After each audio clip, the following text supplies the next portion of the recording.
Discourse, that course. Luka Doncic saying no thanks to a second course. We're talking discourse today around Joel Embiid's future in the NBA, Doncic's future pant size, and offseason moves that teams made and didn't make that they will definitely regret. That's all today on Locked On NBA.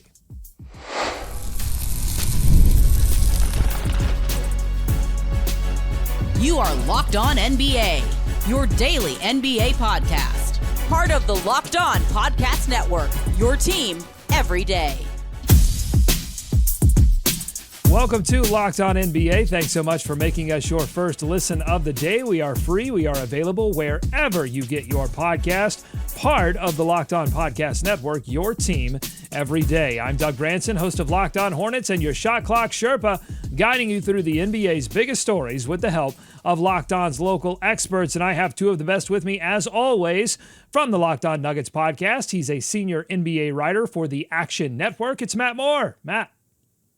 What's up, everybody? I love this time of year because I get to dive into like all the minute details. I'm going to start today.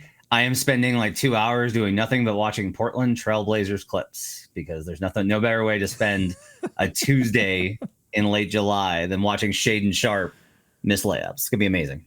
There's nothing more dangerous than Matt Moore with a magnifying glass. And from the Locked On Bulls podcast, he's also a Bears and Bulls creator for Bleacher Report. It's Hayes. Hayes. You know, one thing I've seen a lot of people complain about here is the weather recently. I lived in Italy for a long time where we used to have heat cancellation for school over heat. Just shut up, people. It's not that hot. Oh, bold weather takes. I learned something new about Hayes like every single day. He's like your older relative. In my case, it's my dad that used to work in intelligence services, where they just like casually mention stuff where they're like, yeah, no, I spent a lot of time in Prague doing what? Can't say.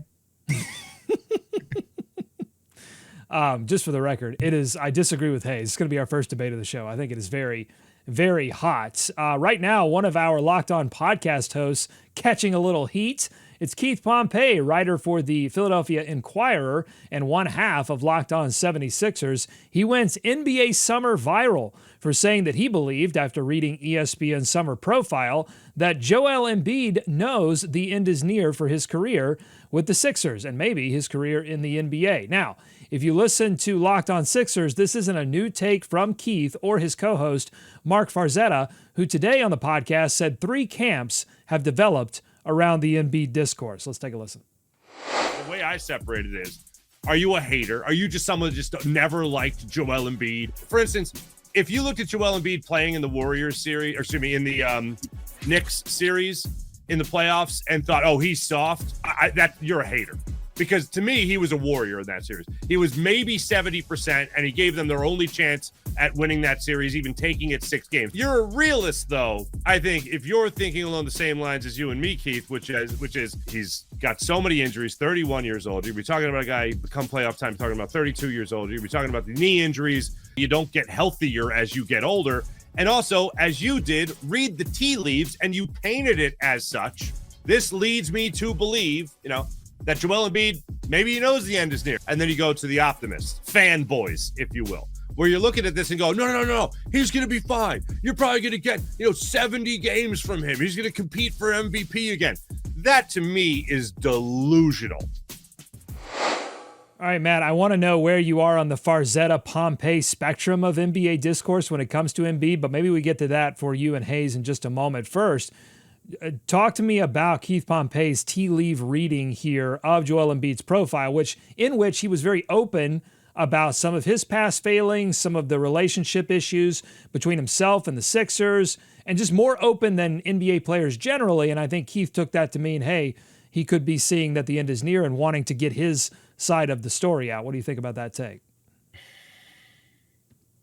I think it's tough. So I've been overly critical of Joel. Like I have been. He drove me nuts with never playing in Denver. And he would do this thing where he would, and if you really ask around, here's what you hear is that Joel is in charge of when he plays or not. Like the Sixers may have been giving him bad medical advice on the long term, on the whole. But like if Joel didn't want to play, Joel wasn't playing. If Joel didn't feel like playing, he wasn't playing. I think the exception to that is what happened with the last game in Denver before he got hurt, which is like, I think Joel was genuinely like, I am playing no matter what. I'm tired of hearing about this. I'm going to play. And the training staff had to be like, you cannot play. I've been overly critical of him over those type of things. I think the way that he falls down a lot on like jump shots drives me nuts, where I'm like, you're a big man, like go dominate. But that profile did a really good job, I think, of showing a lot of the complexities of this. Like these people, because they're athletes and they're famous, we make them into these archetypes. And like anybody that you know, they have their good sides and their bad sides. Now, everyone just took away the good sides. If you look at it from an online discourse, they're just like, oh, what a beautiful, heartwarming story. And I'm like, if you pay attention to this, you see like Joel's like, he's a little bitter about a lot of this stuff. He's angry about a lot of this stuff. And he's still kind of like, yeah, I've made mistakes, but also it's always like, but also the injury stuff, I don't think was ever really I give him a pass on a lot of the injury stuff that he's had in terms of like the playoff stuff is like he gets concussions, he gets, Bell's palsy, he gets like these random things that I don't think should be held against him. But when he has been healthy, he's also like on a basketball level failed. And so this complexity is really hard to try and find a balance. If we want to talk about what's going to happen with him, I think maybe a pretty good comparison is just Grant Hill. Grant could have been the best player in the league. He could have been the best player in the league, and his body would not let him. And it kind of shows that no matter where we get to with medical advancements, there's still going to be guys that cannot get past what their body will allow them to do, Hayes.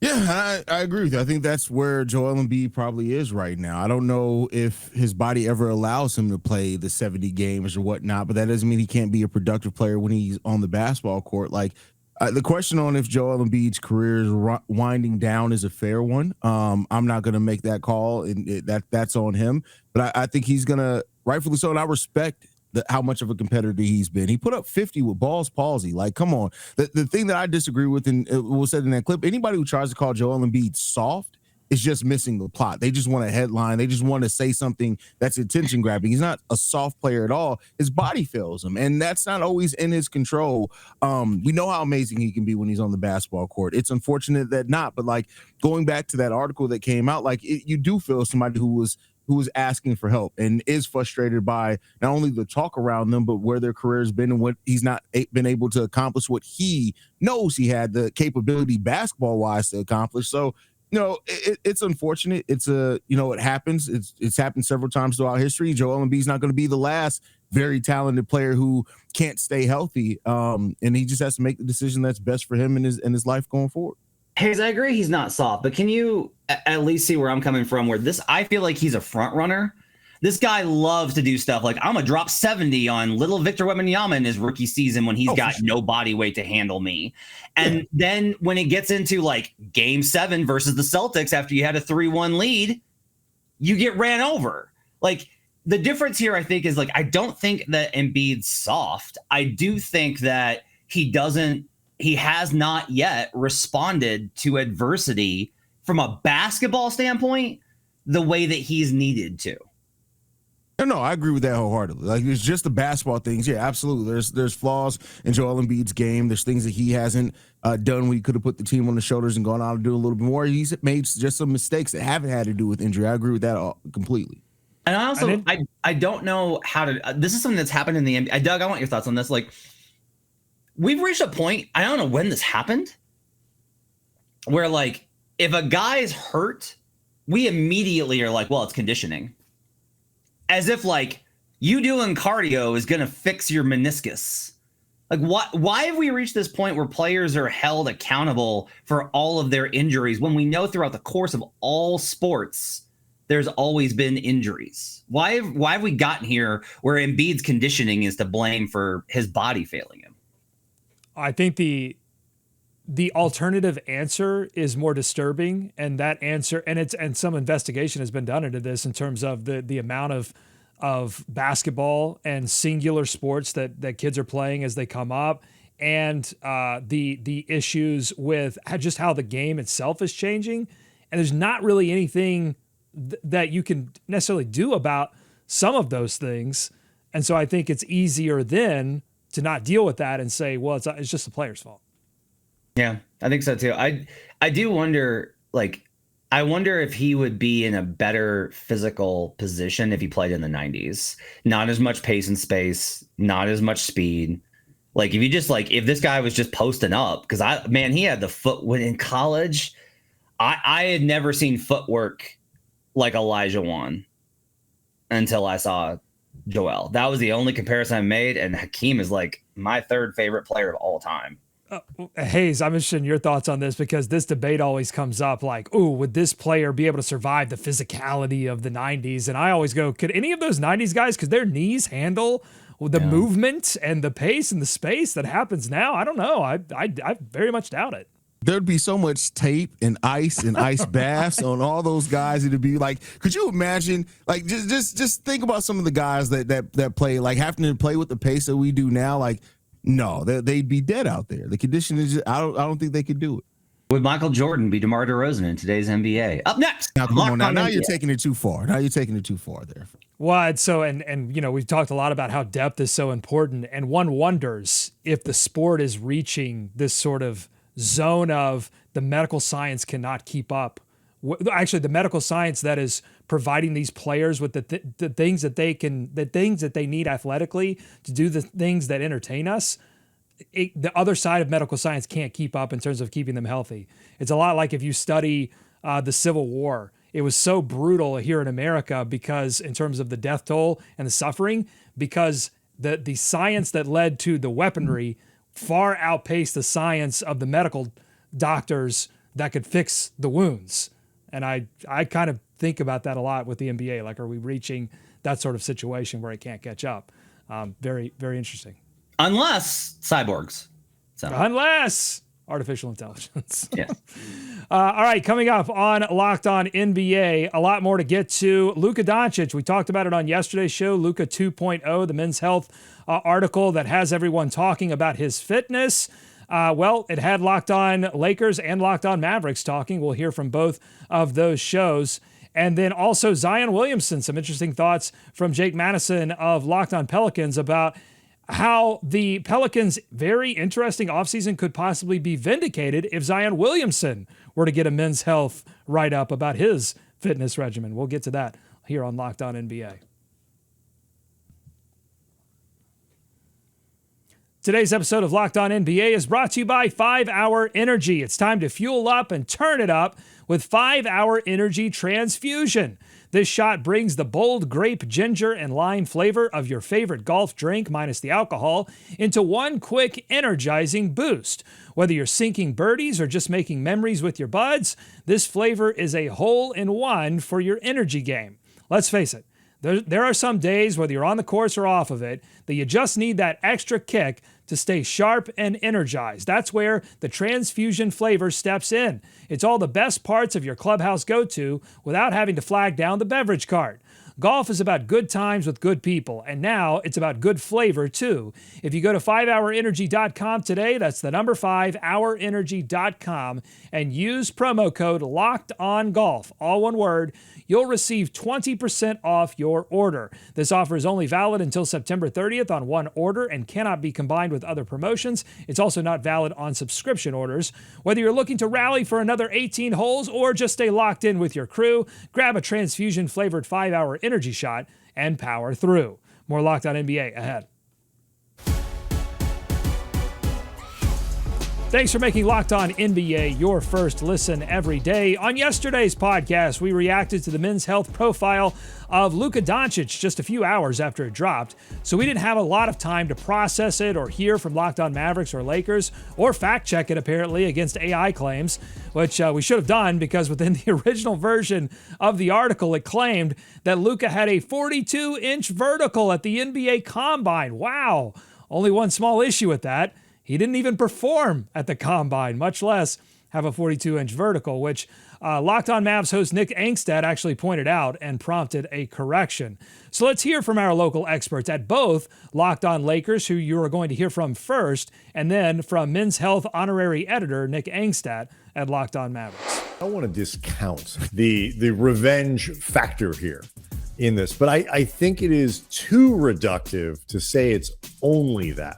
And that there's no interest in Luka, that there was no part of him that was going to start to evolve more on the idea of taking care of your body better and all these other things. He talks about in the article about, when I was 18 and first got in the league, this stuff was easier just because your body is younger. There's less mileage on it. You haven't fallen into as many NBA traps in terms of just the lifestyle. I think that he's definitely taken a step. I'm not going to put anything on him that says, oh, this is not real. But I'm like, can we just talk about for a second that we've seen this every single year, and it's always the physical, still images. You can find a still image of Luka that makes him look like he's 350 pounds. You can find another one of Luka that makes it look like he's real cut, like 220, and you're like, oh man, holy cow. It depends on the angle. This happens every single year. And so as much as I want to get excited about that and go off on the Mavs, oh, you finally convinced Luka to get into shape, but he has done this a couple times. If you're a Mavs fan, you know this. We've seen it before. And so I'm not completely sold on this. Nick Angstad will not be fooled again. Hayes, I'm going to add to this discussion with this quote from The Athletic's follow-up story. Quote, some sources in Doncic's inner circle believed he was on the path towards this kind of physical transformation, whether or not Dallas general manager Nico Harrison had bet against him. Hayes, where's your BS meter on all of this? High. Everything's BS right now, man. It's bad. Listen, whatever Luka needs to use for motivation is great, and if that's what gets him to take his conditioning more serious, amazing on that one. But there's a lot of BS being thrown around in all of this, and it'll all be proven when it's on the basketball court. And the thing is that we need to see from Luka is he going to keep it up? Is this a post-breakout workout? Is that what this is? Is that post-breakup conditioning? Because we've all been there before. You got to keep it up. He didn't come into camp out of shape that much, even last year. He wasn't in terrible shape last year. And Nick's right that every single year we've heard about this. And last year, the Mavericks literally sent him back home after he had an injury to get in better condition. Again, scouts have said this. He's the only player who can play himself out of shape. It's okay. Let's be real here. This is not going to be about how hard he works. It's going to be about his self-discipline on the road on an off night. Is he going to go out and he's going to hammer 8 beers? Or is he going to not? Is he going to go to bed? And that's a lot of this. It's just look, I don't care if guys, I do not care if guys drink. I drank a lot in my 20s. Drank a lot in my 20s. I get it. And they're millionaires and it's a lifestyle. I get it. But that you have to have certain, if you want to maintain, that's part of, there's also these residual effects of this where it's look, if you go out and you have 8 beers, it's harder to get up in the morning and go get your workout in. And there's all these type of things that just have to be kind of managed. And that's been a battle for a lot of players in the NBA, including one of Luka's very good friends that happens to play in Denver and loves horses. Is it harder historically? You guys have been covering the NBA for a long time. Is it harder historically for players that have immense amount of that ephemeral kind of NBA talent to just get the ball to go in the hoop that isn't sort of about their physicality? Somebody that's dominant physical can get closer to the rim and dunk it really hard. I'm not talking about that guy. I'm talking about the guy that has some of Luka's just crazy ability to get the ball to somehow go into the hoop. Is it harder for those guys to make the tough choices, as you're saying, on the road, Matt, that can get them into better shape? I think it depends on what kind of competitor you are. And this is where I think it's fair to ask. I think this is fair to ask.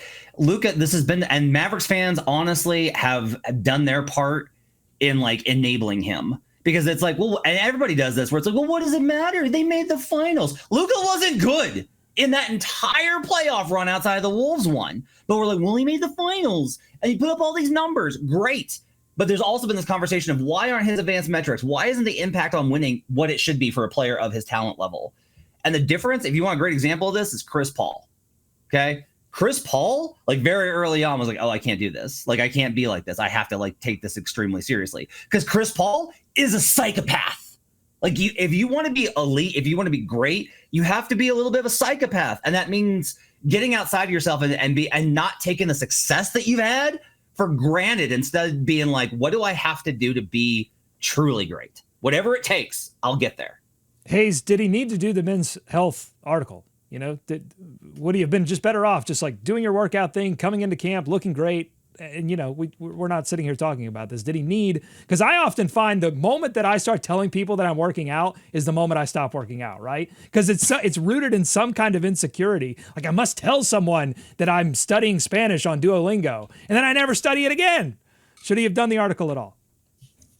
Should he have done it? Probably not. Now, the petty side of me, like after everything that the Dallas Mavericks said that came out, I can understand the desire to do that and to just in this offseason make the story about how much you're in shape now, whereas the story around your trade was how much they traded you because of your conditioning and you not taking it seriously. But part of me and just the basketball fan would have loved Luka to just lock in, come in to training camp, media day, and let everybody talk to him like, hey, you see the shape Luka's in? So part of me says that, but, you know, I can understand the petty side of wanting it to be out as well. Doing the workouts is not the post-breakup pettiness. Doing the men's fitness article is definitely posting on Instagram with you looking amazing out with somebody else. That's absolutely what this was, I think.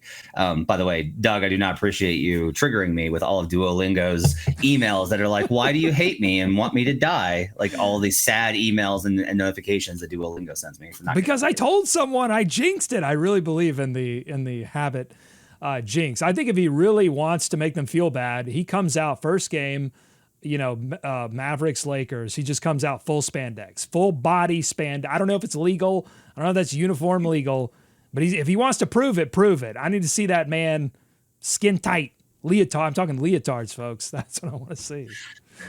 That's going to be in my head for the next couple of days.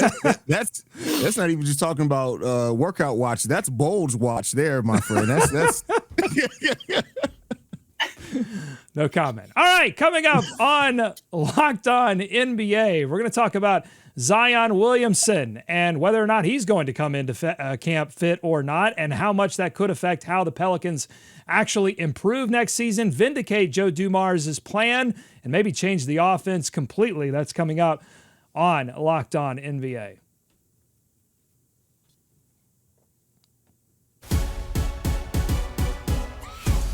Thanks again for making Locked On NBA your first listen every day. Let's move on to another team with a star player that has had trouble staying in shape.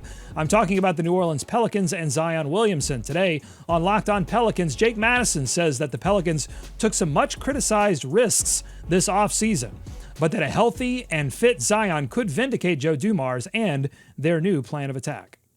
You now have your complementary players that play downhill, attacking the rim, getting fouled, going to the line.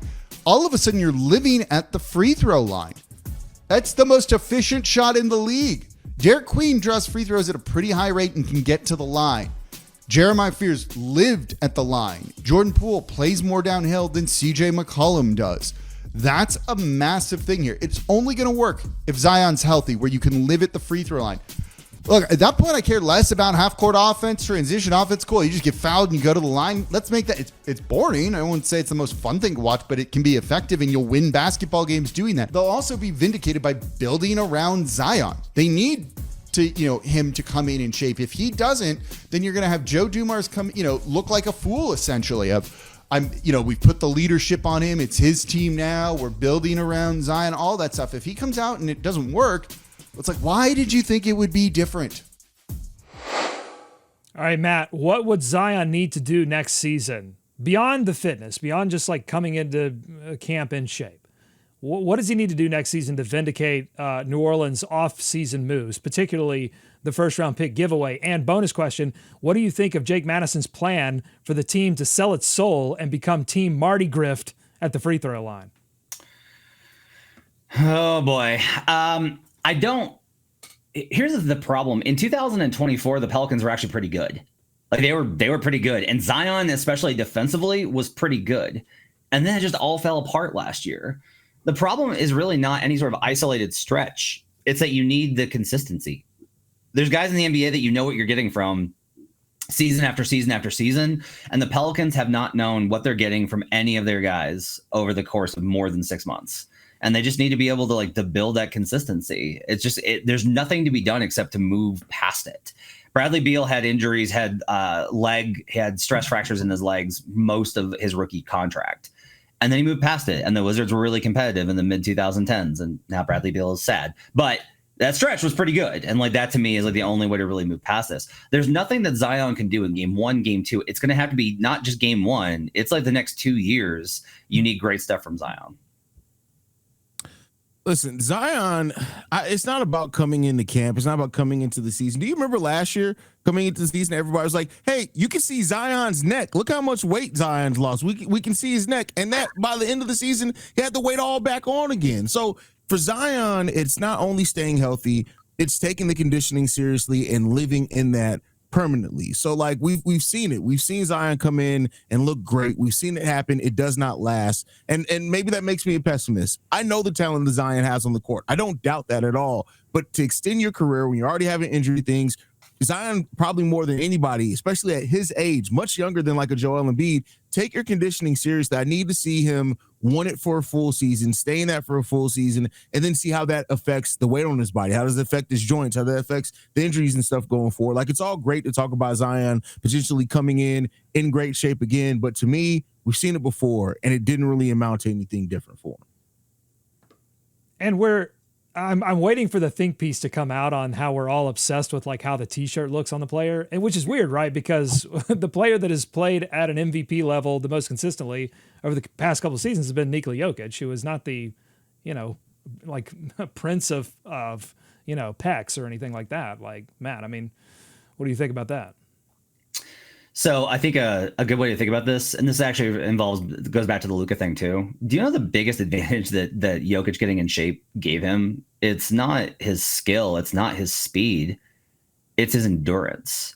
Is that Jokic was able to finish games with more energy than anybody else on the court. Go back and watch the 2023 conference finals and watch him boat racing Anthony Davis up and down the court. AD's got no endurance. He gets exhausted and gassed. And Jokic got himself into shape where it's yeah, I'm not the fastest guy, but my train keeps running. And that to me is a much bigger and more important thing, is for you to be able to finish games as strong and for you to be consistent in your movements quarter to quarter, minute to minute, possession to possession. The NBA regular season is about consistency. That to me is more important than peak physical specimen. Is it his train or is it his horsepower? Did he learn from his horses? Gotta do it in the backstretch. That's golden, Doug. That's golden. Thank you. All right, Hayes, you get first crack at this next one since you said that. The end of the show lately has turned into Bulls Corner, as they've been the team making noise in the vacuum of space. That is late summer NBA. We're going to end today's show by talking about regrets.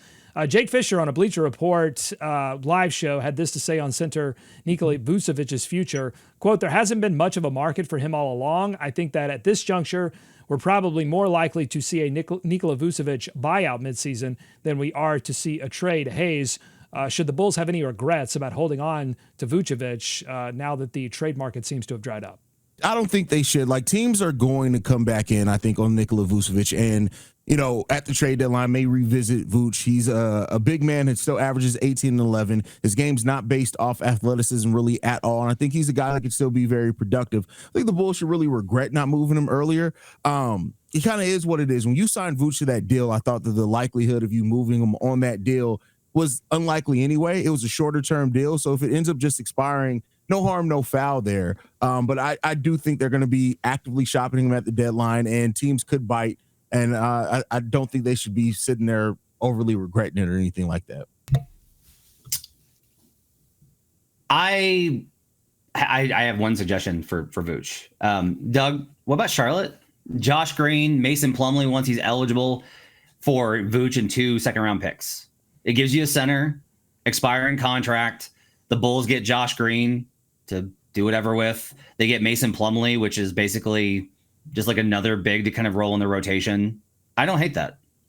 It's been long rumored, particularly when Steve Clifford was coach both times, because he has, well, particularly the second time, because he'd had a former relationship with Vooch in Orlando. Now Charles Lee's the coach, and he's a defensive-minded coach, but they brought in a lot of shooters that are offense first, defense maybe. So they are trying to build a good offense first and then figure out the defensive piece later. So it makes a little bit more sense than maybe it normally would have. So let's move on to a few other possible regrets from this offseason and a few more nuggets from Mark Stein and Jake Fisher over at the Steinline Substack. Mavs sources tell Stein that despite some rumored interest between Dallas and Chris Paul, that they actually wanted DAngelo Russell all along and see him as the better fit with former teammate Anthony Davis. Let's just assume that that's not BS, Monday morning quarterbacking, and ask, Matt, will they regret that decision? Yes. What team has not regretted having DAngelo Russell around? Like, what team has not been like, oof, probably could have done something better there? Like, there's a reason he's bounced constantly. Like the Wolves, when they got that deal that got them Mike Conley, the Wolves were dancing in the streets. When he goes to LA, like the Lakers this season, their biggest priority was moving on from DAngelo Russell. Like, there's just, D'Lo is who D'Lo is, but man, it is so Nico Harrison to be this confidently focused on these type of things. To be like, oh yeah, no, we want D'Lo. Yeah. Why would we want to have Chris Paul, who's won in every place that he's been at in his career? Why would we want that when we could have D'Lo? It's just sad, man. Hayes. I mean, it's DAngelo Russell, man. What do you expect? Like Nico Harrison, he got caught up in the DAngelo Russell of it all. They will regret it. Chris Paul, I think, would make more sense for them in the interim, especially waiting for Kyrie Irving to come back. And I think once Kyrie did come back, that Chris Paul could definitely help regulate that bench some too. I think it would have been good for Cooper Flagg. I don't understand it. Why I want DAngelo Russell over Chris Paul doesn't make sense to me. Also in the Stein line, the Miami Heat reportedly balked on a Terry Rozier for Marcus Smart swap. Hayes, will they end up regretting that non-move? No, I don't think they'll end up regretting it. I mean, I get it. Marcus Smart still has something left in the tank. I'm not calling him washed, but I don't think it's that much left. I don't think that's the move they end up regretting at all. We got to see how the Terry Rozier investigation pans out before we have any sort of assessment on that, because that's that's a big shadow hanging over everything. But no, I don't think that the Heat were suddenly going to be much better if they gotten Marcus Smart doesn't move the needle enough for them. All right, very quickly, any other big regrets that you've seen across, it could be a move or a non-move across the offseason landscape, Matt? Everything the Kings did. And I think the Nets are going to regret this Cam Thomas stuff. He's good, man. He's not as much empty stats as I think that he's being portrayed as. I get why they say that, but there's a lot of stuff under the hood there that makes you think that he's way better. And they are poisoning the well for his next free agency where he's going to be gone. So I think they're going to wind up regretting how they handled this. Yeah, talk about motivating him. I mean, he's going to be incredibly motivated wherever his next stop is. Yeah, I agree on the Cam Thomas. I think that's the best one. But I also think the Miami Heat and Norman Powell, if they extend him, they're gonna really regret that deal, I think, in the long run. Why? Listen, Norman Powell has been great. He's been a competitor. And I do think he kind of fits Heat culture a little bit, but I think that they're getting close to locking themselves into a build of that team that they're not going to easily be able to pivot away from. And they're going to be stuck there with a mid team in the Eastern Conference that really isn't going anywhere. All right, let us know what you think on YouTube, youtube.com/@LockedOnNBA. We do read the comments. If you like what you heard today, subscribe to Locked On NBA wherever you get podcasts. That includes YouTube. Thanks to Matt and Hayes for their expertise every day. Thank you for making Locked On NBA your first listen. Until next time, be kind to each other. We'll see you right back here tomorrow.